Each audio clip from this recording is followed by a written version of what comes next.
Evening and welcome to our True Marriage Live event. I'm Jordan and this is my wife Angel. See, we've been married for 2 years and have the joy of serving together on staff at Three Circle Church. We want to welcome all of our married and engaged couples. Tonight is about focusing on each other, blocking out distractions, interacting with your favorite person on the planet, and growing in your relationship. A bit later, we will hear from our guest speakers, Ted and Nancy Lowe, who have some great content prepared for us. But tonight will not be all serious. Marriage is meant to be a joy, and we're going to have some fun tonight. So whether you've been engaged for just a few months or married for 50 years, get ready to have a great time. If you registered ahead of time for tonight, you are eligible to win one of our giveaway prizes. So stay tuned. We will announce the winners beginning in just a few minutes.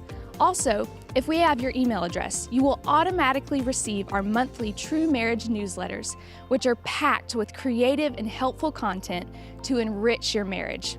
Don't worry, we won't overload your inbox, and you can easily unsubscribe if you choose to do so, but we are confident you will love the content.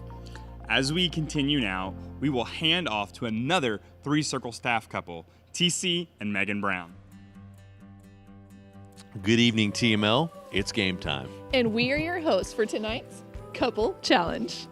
Don't lean in like that. So here's what we need from you. You have 20 seconds to find an old school pen and paper or use the Notes app in your iPhone. Each of you needs your own because there is no cheating in this game. No cheating. Ready, set, go. Go find your pencil and paper, but this is the part where the husband's like, hey, where's the pen? Where's the paper? Because boys don't know where anything is. Am I right? More importantly, you know where everything is. True. So that's why we asked. True.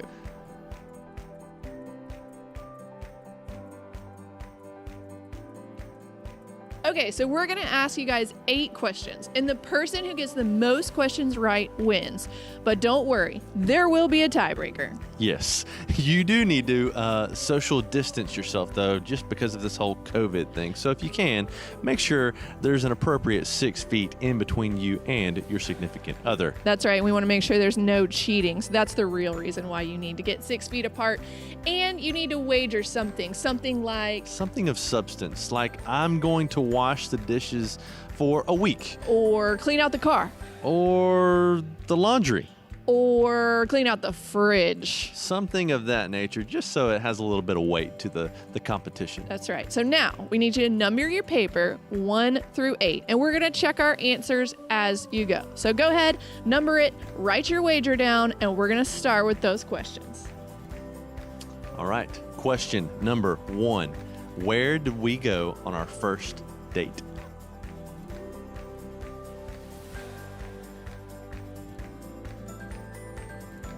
Question number 2.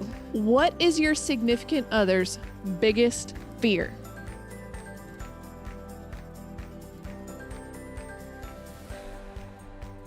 Question number 3. Who said, I love you first? Question number 4. What is your official dating anniversary? Not like when you got married, but the day that you started dating. Date, month, year. If your significant other could only eat one food for the rest of his or her life, what would it be? French fries. Nachos. Number 6. Who is most likely to deal with the spider? Me. Question number 7. What is your significant other's number 1 pet peeve? Question number 8.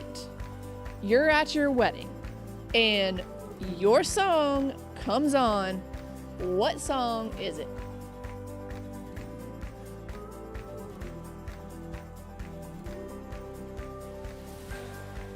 All right, and for those of you that need a tiebreaker, here's the question that you have to get right in order.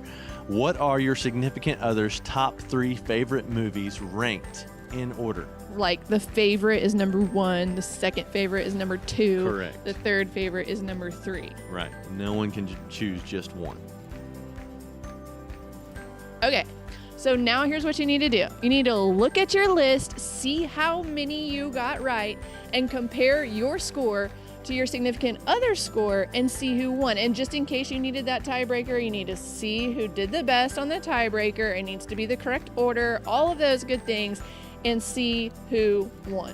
And don't forget your wager. Don't forget that wager. Hope you guys have a great night at the rest of TML. We'll see you later. All right, that was a lot of fun. Now it's giveaway time, which means free stuff. We're excited to have people joining us online tonight from all over our region, representing all 4 of our physical campuses. And some of you even joining us from outside our region. So we're about to give away some tasty coffee. Our winners will receive a gift card to a coffee shop near you to enjoy a coffee date as a couple. We have randomly drawn 5 lucky couples tonight, and their winners are Jeffrey and Jennifer Janes, Doug and Holly Carter, Bud and Mary Yates, David and Susan Gardner, and Austin and Madeline Twilley. Congratulations to our winners. If you have won, be on the lookout to receive your prize this coming week. We have one more giveaway coming up tonight, our grand prize, which, oh, by the way, is a professional house cleaning gift certificate. Who doesn't love to have a clean house, especially when you're not the one cleaning it? So stay tuned. We will announce the winner toward the end of tonight's broadcast. Tonight's guest speakers travel and speak all over the world, enriching marriages through their ministry, which can be found at marriedpeople.org. Tonight, we welcome back to Three Circle, Ted and Nancy Lowe.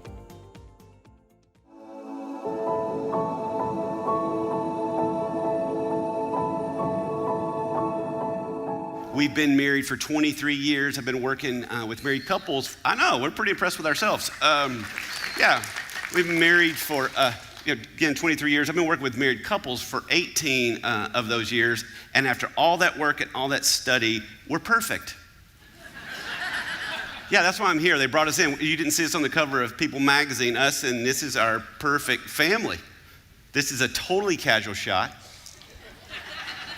Yeah. There's nothing sincere about this photo whatsoever. In fact, when we got them back, Nancy goes, I'm pretty sure they touched us up a little bit. But it was funny about this. We had not gotten a family photo made in years because it was so awful every time we would do it. I don't know what would happen. The kids would go crazy. They would cry. They were difficult. They wouldn't smile. So we just stopped doing it. But for her birthday this summer, I thought, you know what I'm going to do? I'm going to get her a family photo. This is going to be great. I'm going to get all the schedule, the photographer. I'm going to get the place to do it. It's going to be great. We got it all nailed down, and I get a phone call from the photographer. And I knew why he was calling. It was raining. So I was like, okay. He called and he goes, hey, don't even worry about it. It's going to be just fine. Go ahead and meet at the park that we had planned to meet at. We're going to take the pictures under a pergola. I'm like, great, under a pergola. I didn't know what a pergola was. Turns out a pergola is this thing where there's boards turned like this for a certain amount of feet. It's like a porch that didn't finish. But we're under there and we're all blinking, trying to do this. But I thought at least the kids this year are older, especially this one. We just sent him off to college. He's old enough to defend our country. I thought he will make this easier for us than he did the last time. And this is what I get. He goes, look, Dad, I'm like a bear pooping in the woods. Great son, I'm so proud. Yeah, nothing perfect, and this one, he is 16. He's the one that we say is okay with leaving potential on the table. Yeah, that's what a personality test said about him. I said, I think that's just a really nice way of calling someone lazy. But I'm always like, buddy, you're so smart, you're so kind, you're so funny. I think God's going to do something amazing with you. What do you want to be? I don't know. Come on, buddy. Come on, think about this. What do you want to be? I don't know. We're at his brother's graduation. His brother graduated with honors. I thought, today's the day he's going to feel inspired. You always get to hear one of those great graduation speeches from a 17-year-old telling a whole arena full of people how to live life. Inspirational, delusional, but inspirational. So we were leaving that, and I thought this is the time I'm going to tee this up, that he's going to feel something, and he's going to tell me what he wants to be. And I say, buddy, come on, this is going to be you in a couple of years. What do you want to do? What do you want to do? He goes, Dad, I know what I want to do. And I thought, I'm a great parent. I wasn't. He said, Dad, I know what I want to be. I said, what? He goes, I want to be a stay-at-home son. Yeah. And then there's the little angel in the middle. Now, let me tell you something. This one has had me wrapped around her fingers since the day she was born. And we'd be driving around, and I'd say, whose girl are you? I'm Daddy's girl. I'm Daddy's girl. She hits 13. Now she looks like she wants to stab me. Yes, and we actually just adopted an 11-year-old and a 9-year-old girls. So now there's lots of people at our house. And so that's why we're so excited to be with you. Because they're not here. Yeah, here's the thing. I call this Facebook face. We compare ourselves, what we know about ourselves with what we don't know with somebody else, right? Here's the thing. There's no such thing as a perfect family. There's no such thing as a perfect marriage. But I believe that every marriage can be better by doing just a couple of things. And here's the thing. Marriage should be, it should be a little bit complicated, right? It should be a little bit complicated because it is so personal. The context of marriage is just so personal, and I think in kind of a twisted way. And I thought, there's some things you can do in other parts of the world and other things that's totally allowable, but if you do it at home, you're going to get in trouble. Like, we live in Atlanta, so the traffic is terrible, and everyone is always so frustrated and mad. Anybody been in Atlanta traffic? Yeah, it's the worst, isn't it? Everybody goes, whoa. Yeah, it's awful, and people act like that, and they're just angry all the time. They're always telling me I'm number one. And I thought about that. I thought, I don't even care. I don't even care. And I thought, gosh, if I came in and Nancy told me I was number one, that hurt my feelings. We'd have a talk because the context of marriage is just so personal. I get a little bit twisted. And we had at our church, we did a date night, and I thought, I'm going to leverage this whole traffic thing. What we did, we created these packets, and it had steps 1 through 6 in an envelope, and couples would drive up under the church awning, and we would hand it to the window, and then they would just drive off. It was awesome. But the first step of it was, when you get to the traffic light, make out until the person behind you honks the horn. So about 45 seconds after the first delivery, over the hill and through the trees, I hear, mack, mack, mack, mack, mack, mack. I'm thinking, that's the sound of Jesus. Right? But the context of marriage is just, it's so personal, isn't it? It's so personal. Like, you can say certain things at work that you can't say at home. You can't not look at your spouse and say, hey, yeah, go ahead and have a seat. Your performance recently has been a little lackluster. These next 6 months, I'm going to need you to wow me. How would that go over at your house? It wouldn't go over well at mine, would it? Yeah, and then I think about, we travel a lot. I'm in hotels, and what's great about being in hotels is I can be messy. I can't be messy at home, because a lot of times, people that are really, really neat and really, really tidy, and they want everything in its place and freak out when it's not. A lot of times, those kind of people will marry normal people. Yeah, so I'm messy, but I've been trained like a seal not to be at my house. But when I go to a hotel, I love it because I can be as messy as I want. I can use 5 washcloths, 5 towels, a bath mat, and a hairnet, and for 1 shower. Leave my clothes everywhere. You can drop stuff in the toilet to see if it floats. I mean, you can do whatever you want, right? And the maid's not calling me, telling me not to call her, not treat her like a maid, right? That's not happening. Why? Because it's not personal. I do those things at home. It's a big deal. It's a big deal. Marriage is it's so personal. And it makes sense. Where's my newlyweds? Where's my newlywed couples? Where you at? You blend all your things. How many of you newlywed guys still have any of the things that you brought into the marriage, like a couch, a TV, your clothes, your soul? I mean, any of those? Just kidding. Guys, how many of you still got any of those things? Well, yeah, buddy, hang in there because it'll be gone soon. But no offense to you ladies, it's just natural order of things that you don't like our things. Yeah, that's how that works. I was kind of ready for this part of marriage and it getting so personal. Let's think about it, so personal. All our things are intertwined. Our relationships, our personalities, our stuff. But when it came to our stuff, I was kind of ready because I'm from a blended family. Any blended families here? Yeah, it kind of got me prepared for that. My mom passed away when I was 10, and my dad met a lady a couple of years later, and they dated all the way till school, till I graduated high school, and then he decides that they're going to get married. And so, and I go off to college. Well, she was so sweet. Like she had to move into the farmhouse because my dad's a farmer, and that's what you do. You got to live in the farmhouse. And when I say farmhouse, don't think Chip and Joanna Gaines. Think more like hoarders buried alive. But she moves in. She's so sweet about it. But every time I'd come home, the place would look a little bit better. I'd be like, wow, this place looks great. When do we get a stove? This is awesome. It just looks so nice. And then I started noticing, though, and I came in, my dad is a duck hunter. And so he had like 10 ducks on the family room wall. She's so sweet about it. She just tied bows around their necks and went on about it. Just kidding. Here's what she did. I started noticing that the ducks seemed to be flying closer together on the wall. And then I noticed not only were they flying closer together, they're flying closer together up into the corner. And then I started noticing that the ducks were disappearing one by one.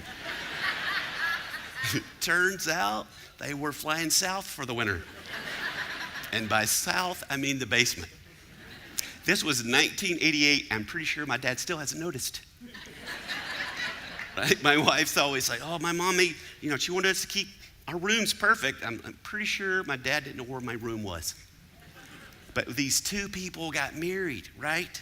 And you start blending those things, and it can bring a lot of tension to things. These different dynamics can bring just a whole lot of tension.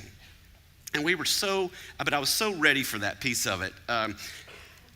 Before you're married, our differences are really fascinating to each other, right?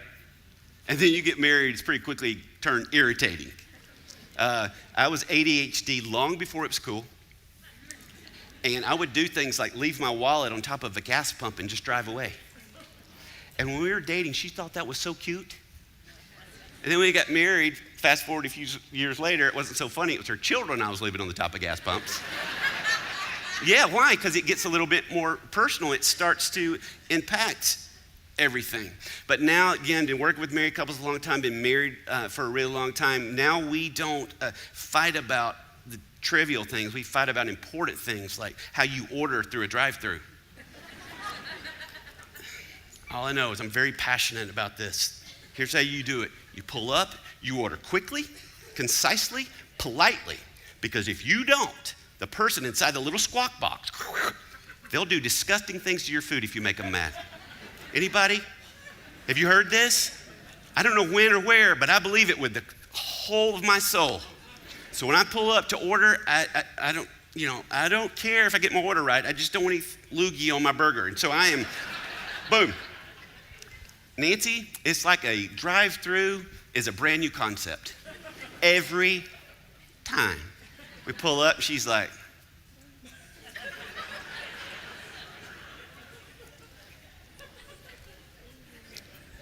have you had that salad?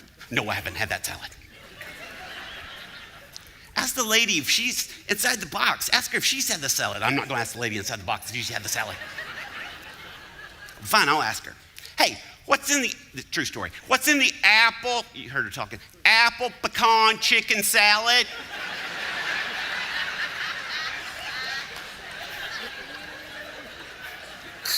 Apples, pecans, chicken, and salad. And I'm like, oh, why do you do that every time? She's a health nut. She gets the same thing every time. I'm like, just order. And for some reason, when I go, would you just order? She doesn't like it. I don't know what that's about, but yeah, the marriage just gets so personal. Here's a question. Why is it that some of us, in the midst of, despite of, even because of all this, we're really connected? And for others, we hit a spot and we're not connected. You see, all of us in this room, we're somewhere on this continuum. This continuum. This is only a 50-cent word I'm going to use tonight. But this scale, this thing, we're either feeling really, really connected or we're really, really disconnected. Right? We're all on these places right here. So, for instance, if your spouse feeds you a meal, puts it in front of you, pretty excited about it, you eat it, and you say to them, hey, maybe you should think about getting some new recipes from my mother. You're going to be here. This is very complicated. Are you guys tracking? If your spouse comes in, they go to the dryer. They think they're going to have to get clothes out of it, fold them, put them away. They open it. Not only are those clothes not in there, they're folded, they're put away. You're going to be on this end. Somebody just got a revelation in the house of Jesus. Woo! Yeah. Guys, if on your date night you say, hey, can we swing by Home Depot and look at chainsaws? You're probably going to be more right there. Ladies, you're going to need to listen. This one's serious and important. If you tell your husband, honey, you know what? 6-pack abs, kind of gross and not really great to cuddle with. I prefer a dad bod. You are going to be right there till Jesus takes you home.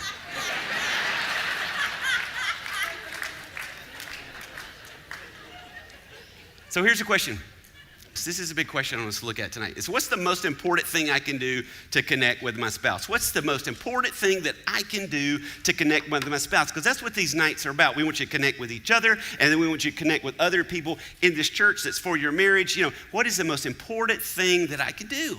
Well, they did a huge study a few years ago in the United States and the United Kingdom. They did it all at the same time because they wanted to find out the answer to this question. What makes some couples connected and some couples totally disconnected? And here's what they came back with. This part won't be shocking. The couples that felt completely disconnected, they said, we're disconnected because we don't understand each other and there's a lot of tension. Nothing really new there. So what they thought was going to be what we've heard forever. Well, the ones that are really connected are the ones who have learned how to communicate clearly to each other so they're meeting each other's needs. That's what we've been told, right? It was totally different. It was totally unexpected. The common denominator in every couple that ranked their marriage highest in terms of connection, they all had one thing in common. When they were asked to rank their spouse in categories like generosity, compassion, all these different characteristics, when they were asked to list those, they ranked their spouse higher than their spouse had ranked themselves in every single category. Turns out, friends, love is blind. Right? Love is blind. That we see our spouse in a way that may not even be accurate. It's so positive. That is what makes the difference between couples that are here and they're here. Well, here's the great news. The big answer is this. What I think about my spouse will determine how I treat my spouse. What I think about my spouse will determine where I am here. How we think our spouse determines how we treat our spouse. Paul says this. It says, finally, brothers and sisters, whatever's true, whatever's right, whatever's pure, whatever's lovely, whatever is admirable, if anything is excellent or praiseworthy, think about such things. He says, as I'm signing off here, friends, let me just tell you, how we think determines everything. And here's what I love about working in marriage ministry is this, and work with married couples, is the way God says to do marriage and what research shows is always together. It's always together. It always supports. And so this big study that came out said this is a brand new thing. It's this thing that's been around. How we think about our spouse will determine how we treat our spouse. And here's where I learned this, and I learned this the hard way. And I learned this after I'd been to 3 years of seminary, which is Turbo Deluxe Bible School. Even after that, we used to live in Southern California for our first 5 years of marriage. We came from Alabama. We're living in Southern California. We have no in-laws for the first 5 years of marriage. I highly recommend it. And I loved Southern California. I loved the weather, spring, summer. I mean, I loved it. I loved my job. We were close to the beach. It was great. And Nancy, she liked California because her mom and dad were living in Alabama. Well, my dad and stepmom were living in Alabama, and I still wanted to live in California. But that's what she longed to do. And I got it. And so when we started talking about that we wanted to have kids, we were like, you know what?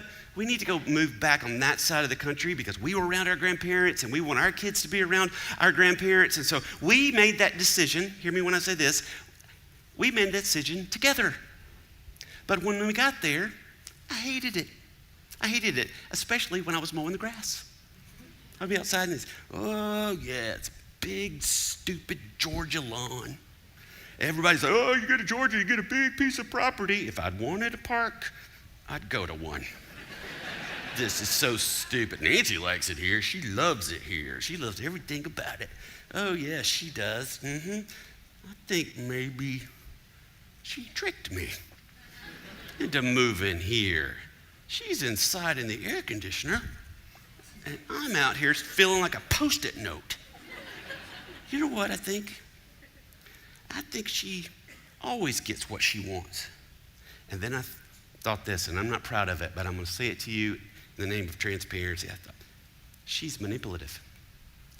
And when you put that kind of banner, that kind of sticker over or on your spouse, that they're this or they're that, everything is filtered through that. When you mow the grass going, she's manipulative, what do you think my attitude was when I walked in the house? How do you think I responded to anything she said where it had anything to do with her being manipulative? It could have anything to do with anything, and I would turn it through this. And this concept that we do is called confirmation bias. It's where we're going to confirm what we think, and it's going to be a bias in that direction. Everything we see, she's manipulative. Yeah, she asked me what time I was coming home from work. Oh, she's always trying to control me, right? She told me to ask me if I could help with the kids. Well, she's always asking me to do that. She always manipulates me, and you just start doing that, right? And it can change, and it can really change because your thoughts are not your attitudes or your actions, but they absolutely impact both. What if I'd run this whole situation back through this verse? I look back now, if I could rewind and go back. Think about this. What is true about her is, what's true about the situation is we decided together. What is right is that I love her regardless. What is pure is the fact that we were at this big old huge church and God was doing all these amazing things, but she'd rather be with our family than any of that. Whatever is lovely is her faith. Whatever is admirable, if anything is excellent or praiseworthy, think about these such things. If I had ran it through that filter, it would have changed everything. Your spouse is drawn to people who think that they are great. Did you guys know that?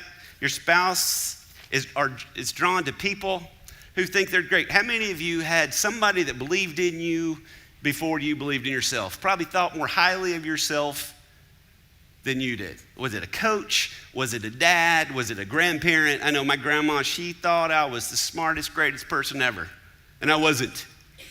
But she believed that. Our spouse are drawn to people who think that they're great. And we start running our marriages through these filters. What is that issue? What is that thing? If you were to run it through this whole Philippians 4:8 filter, that it would change some things. For some of you, it's the issue of sex. A lot of times we need to run through the filter because a lot of times sex is so difficult because a lot of times in marriage you got one that's sexually, it's like a microwave. Sex, ding, ready. While other you more like a crock pot. You like sex just as much, it just takes you a little bit longer to warm up to the idea. Some of you are more like a Keurig. You can only do one thing and you make funny noises when you do it. Right?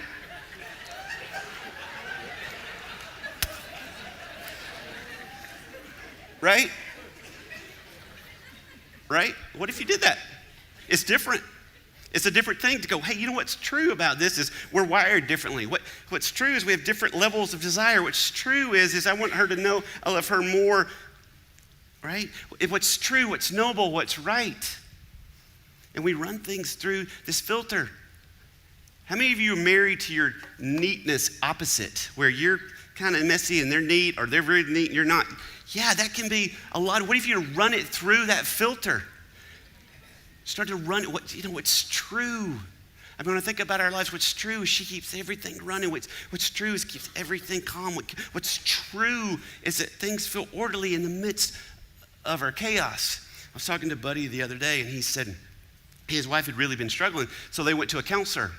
And he said, I was so excited about this one session that we're going to go to because I knew I was going to tell her something. He said, so I go in and I said, you know what? Every day when I come home from work, I open the door and I trip over my wife's work bag. Every time she just drops it right on the floor and I trip over it. All she has to do is go 1, 2, 3 and hook it on the wall. There's a hook right there. It'd take her 3 seconds. He said he thought, counselor, get her. So the counselor went, that is great news. That is fantastic. Your wife is giving you this amazing opportunity every day to show her that you love her. And it only takes you 1, 2, 3 seconds.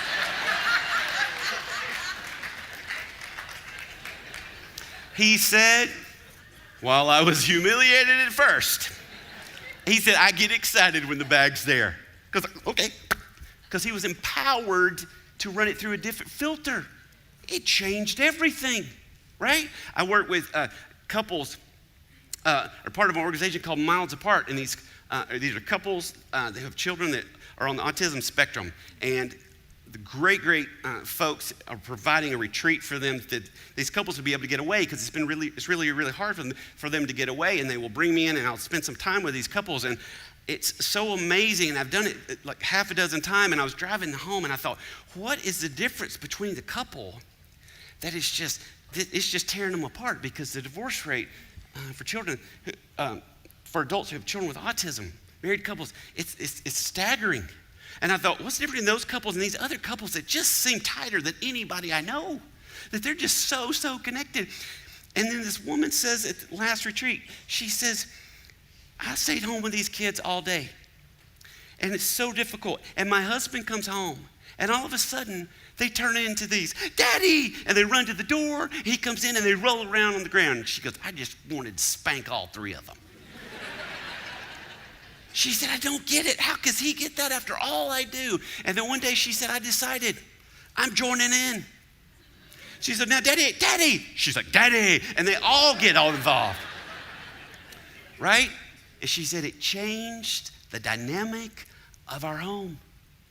The number one time that couples are fighting is when they reconnect at the end of the day. Because they are thinking, oh, you think your day was tough. You ought to have my day. For those of you who stay home with babies, you're like, here, you take them. You've been with big people. Right? We could do that. And we're right. People come, oh, my day was more. You come in, you connect. What if you said, oh, you know what my filter is? You know what my filter is? My filter is, I'm home. Oh, I'm with my teammate. Oh, this is the fun part of the day. Oh, we get to be the big people and decide to be nice. We get to do this. So here's a little bit of your homework. When you reconnect this week, don't say a word. Just make out for 30 seconds, unless the kids are watching. And they don't want you to make out for 60. We got to get them to move out somehow, right? I say, gross them on out. Right? What if we made that good? That's the thing. I've been doing this for a long time, and it hit me. We've made marriage way too complicated. Marriage is easier than we think. I believe that with everything that I am. And marriage is so much easier than we've made it to be. And we get to choose. We get to choose how we treat each other. And the great thing with these nights is you get to take a dry erase board that's got all this complexity on it, and you get to clean it, and you get to walk away. God's mercies are new every morning. We get to start over. We get to be nice. And let me talk to the ladies just a minute. Ladies, if you make a move to change in your husband's direction, he'll go, awesome. Women will go, you're just doing that because he told you to. Don't do that. Don't do that. It's like relationally ice skating. He's trying, receive that. Receive that. Here's the other thing you can do. Lady, I'm gonna give you a little bit more homework. This is kind of a good one. Did you know that men always have a low-grade anxiety about their job? About providing. It doesn't matter what the economy's doing, doesn't matter where they are in the company, they always feel this. So ladies, here's what I want you to do. I want you to put your hand up like this. And I want you to cup your hand like this. And this week, I want you to come up behind your husband 10 times and go, bam, you got this.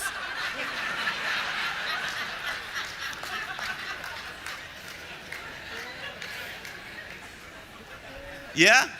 1, 2, 3. You got this. All right. Yeah. We've made it too complicated, right? We've made it too complicated. But here's what after we do these kind of nights, here's the most common questions that I get. Is this just living in denial? You know, if I were to think these things about my spouse, is that just living in denial? No, what's living in denial is not understanding how we think about our spouse is the most important thing. That's denial. And yes, there may be some things about them that you need to address. And I'm not saying you sweep everything under the rug. At the same time, when you put it through this filter, things just change.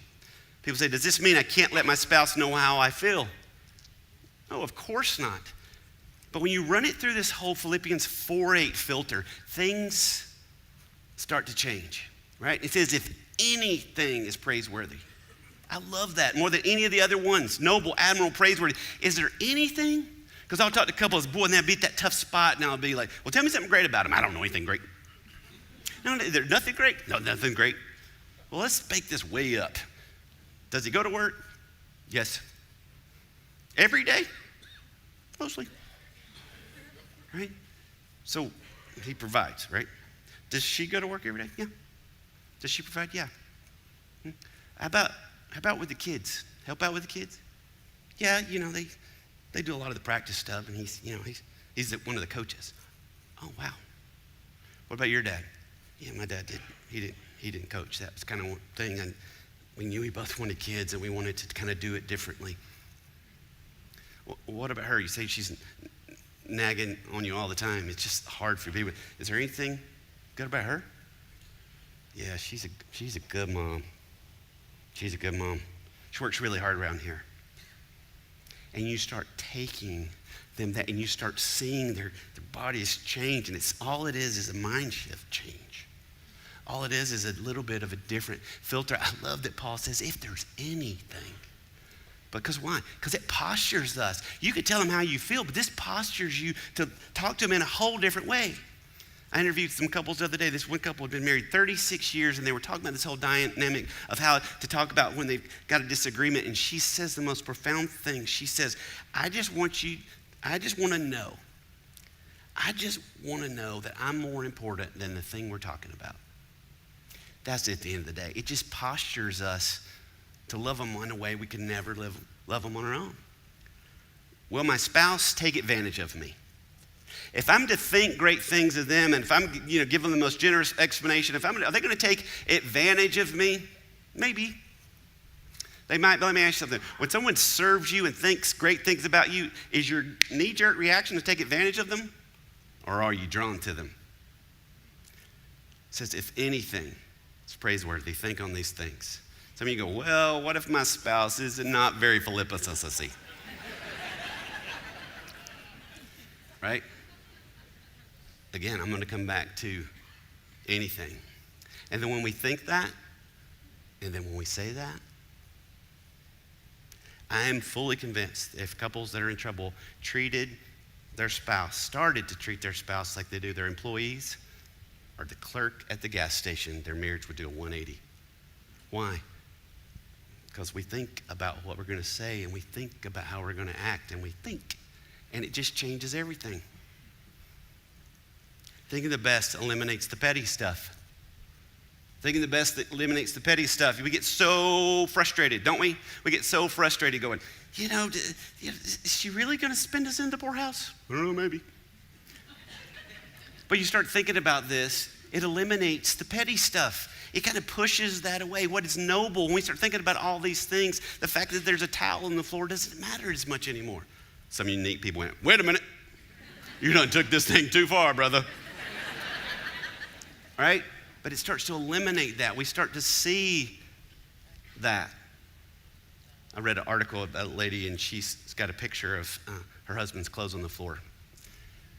And she said her first husband had passed away. And she said she used to just stay on him all the time about that.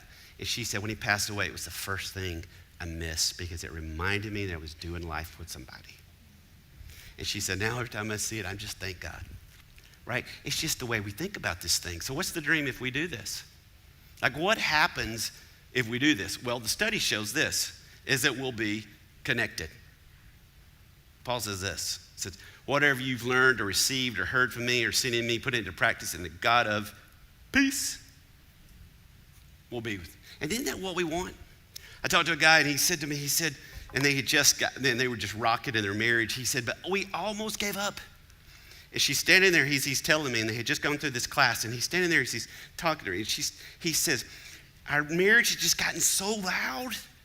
He said, it was just so loud and so much tension. He goes, I just would be willing to do anything, not to have to come home and it just be so loud. I'm just tired of even divorce. I just couldn't do it anymore. And then he goes, what if I'd given up on her? He looks at her and he goes, because I love you so much. And it was just a mind shift changed. He went and heard something and processed some things, and it changed everything. And here's the thing. There are some great benefits of being married. Number one, we've got a lifelong get-out-of-jail-free card. Ladies, if you don't want to play bunco, you just tell your friends, he doesn't want me to. Because has anyone ever really wanted to play bunco? Guys, if your buddies ask you to shoot some hoops and you're thinking I would destroy you, but then I wouldn't get off the couch for a month, you can go, sorry, I would shoot basketball with you that night, but we have date night. Any other night you want to play, right? We get to lean into that. Did you know that married people live a lot longer? And here's why. For us guys at least, we go in for that third piece of dessert, and our wife goes, mm-mm-mm. It's like a shock collar for bad behaviors. Mm-mm-mm. Yeah, there's so much benefits of this. And then there's just some things that only married people understand, right? There's a code. When our kids were little, we would do a little bit of sign language with them, you know. More, please. Thank you, all done. Did anybody do that? Oh, yeah. So now my introverted wife will be somewhere at a party or whatever, and she'll go.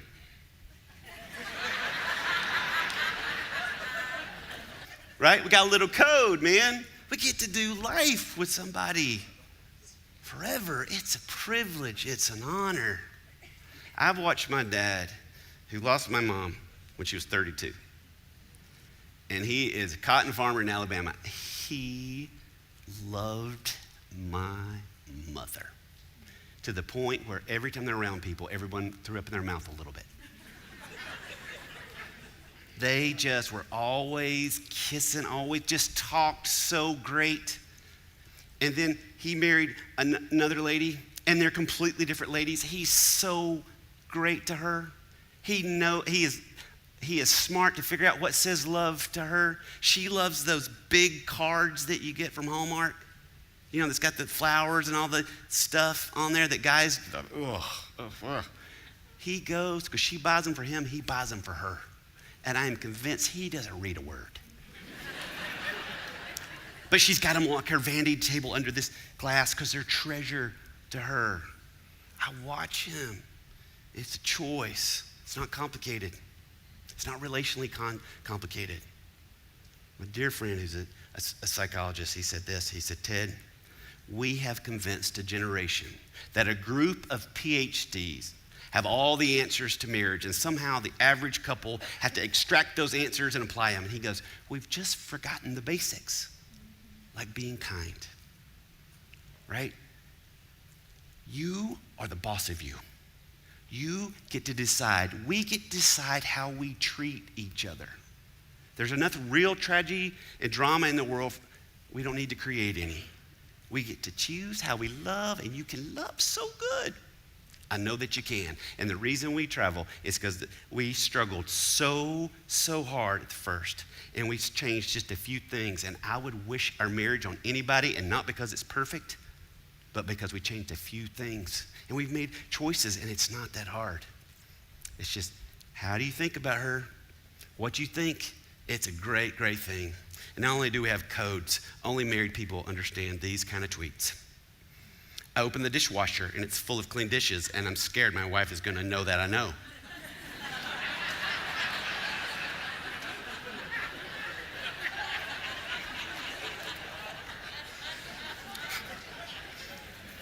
This man come up to me after an event and he goes, I really shouldn't tell you this, but if you stick your hands up under, if you keep your hands exactly under the dishwasher, the handle is, when it's blue, the light's on, you pull it out, you can put it back. I'd be lying to say I didn't try it. Here we go. I love my husband, but no matter where we are, I make him sleep closest to the door, so if anything happens, he gets murdered first.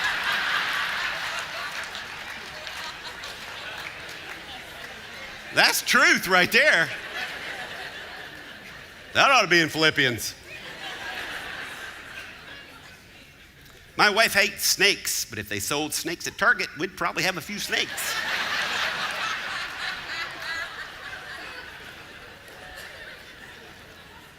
And my favorite, establish dominance in your household by staring at your husband while you unplug his phone from the charger and plug in your own.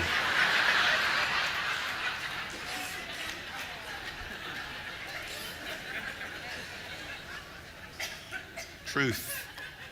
We laugh because it's true. I'll close with this.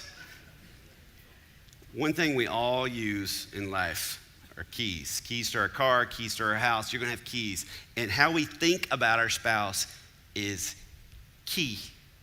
How we think about the key. So every time you see key this week, every time you do this, ladies on top of the, boom, you got this. I want you to think, what is one great thing about their spouse? And then let them know.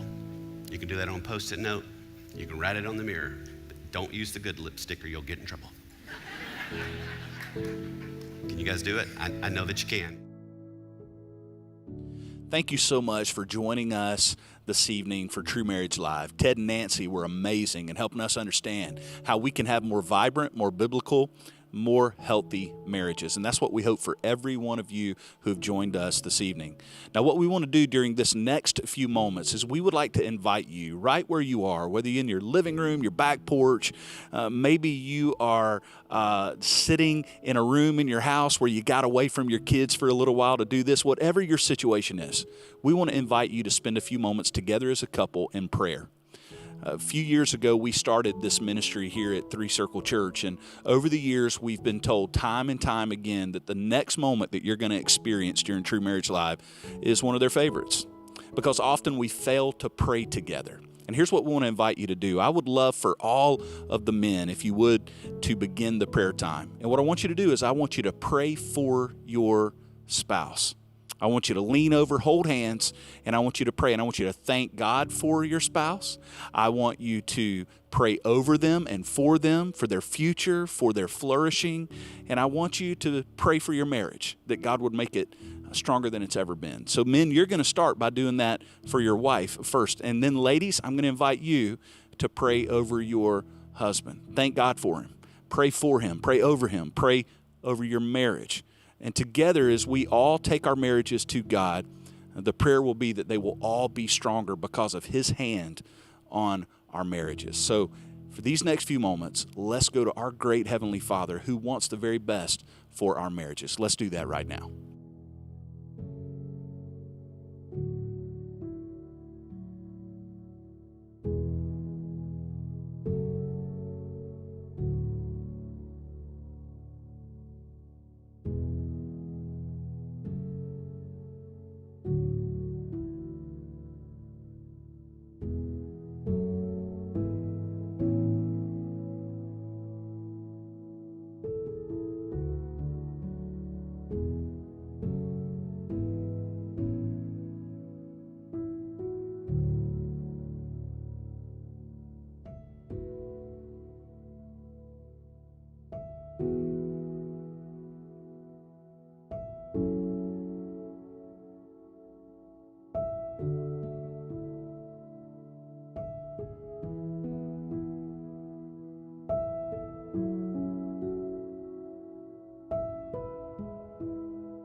Thank you so much for taking part in that powerful time of prayer. Now, this next part of True Marriage Live is one of my personal favorites. What we're going to do now is we are going to dance. That's right. Wherever you are, no matter how awkward it feels, I want you to stand up. That's right. Right now, right where you are, stand up together as a couple. And ladies, I'm going to ask you to put your hands around your man's neck. And then men, I'm going to ask you to take your hands and put them around your lady's waist. That's right. And the music's going to start. And here's what we're going to invite you to do. We're going to invite you to dance this dance to close out True Marriage Live. For the next few minutes, look into one another's eyes. Even if you're not really good at it, I'm certainly not a good dancer, but man, when I get to dance with my wife, it's the best, all right? So for the next few moments, dance the dance and enjoy one another's company as we celebrate tonight during True Marriage Live. Go for it. 'Cause all of me loves all of you. Love your curves and all your edges, all your perfect imperfections. Give your all to me, I'll give my all to you. You're my end and my beginning. Even when I lose, I'm winning. 'Cause I give you all of me, and you give me all of you. How many times do I have to tell you? Even when you cry and you're beautiful too, the world is beating you down. I'm around through every move. You're my downfall, you're my muse, my worst distraction, my rhythm and blues. I can't stop singing, it's ringing in my head for you. My head's underwater, but I'm breathing fine. You're crazy and I'm out of my mind. 'Cause all of me loves all of you. Love your curves and all your edges, all your perfect imperfections. Give your all to me, I give my all to you. You're my end and my beginning. Even when I lose, I'm winning. 'Cause I gave you all of me, and you give me all of you, and I give you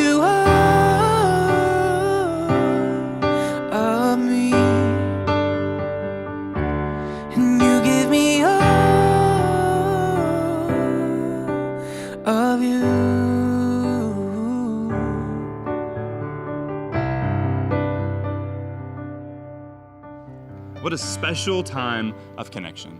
Lovebirds, you can have a seat for just a minute as we wrap up. At our True Marriage events, one of our primary goals is to continuously resource marriages. Not just standalone events, but ongoing tools to help you make the most of your marriage relationship. With that in mind, we encourage you to visit our True Marriage webpage for all kinds of resources. Books, podcasts, a link to sign up for our marriage newsletter, even recommendations for marriage counseling. For some of you, this may be the next right step for you to take in your marriage. At our True Marriage page, you'll find the info you need to inquire for counseling with one of our pastors or with a professionally licensed counselor through the Hope Center Clinic at our Fairhope campus. As a church, we are with you and for you as you navigate the realities of life, the ups and the downs. Now, we have hoped that you've had a great time tonight. And without further ado, it's time to announce our grand prize giveaway winners who will win a professional house cleaning. Drum roll, please. Tonight's grand prize winners are Brady Summerall and Natalie Ford, who are recently engaged. Congratulations, guys. We will be in touch with you over the next week to help you claim your prize. And finally, be on the lookout for a special resource email coming your way with bonus content featuring at-home date night kits. We are so glad you joined us tonight and encourage you to continue your evening now with great conversation and perhaps a little dessert. Good night.